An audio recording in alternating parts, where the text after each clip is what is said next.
Bago namin makita tong fix na to, nakabili na kami ng ibang brand.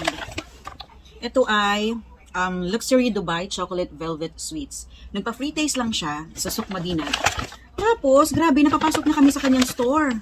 Share ko sa inyo yung lasa nito. Wait, buksan natin to So we have here hindi naman siya 3 actually, kasi 2 milk, and yung isa is dark chocolate, kunafa, and pistachio. So try natin yung classic or the milk. I-push na lang natin. Yan. So colorful yung kanyang papel. Let's see kung ang front niya is the same with the fix. Okay. So medyo different sila. Tadaan! Oh! See? Almost the same. Tikman natin yung lasa. Ang bango. This one smells good.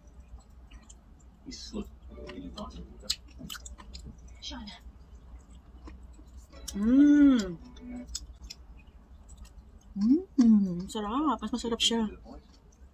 Yung tamis niya is, hindi ko ma-describe, pero masarap yung tamis niya.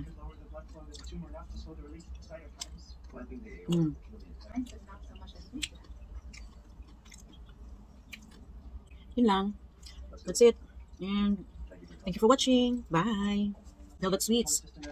Baka naman.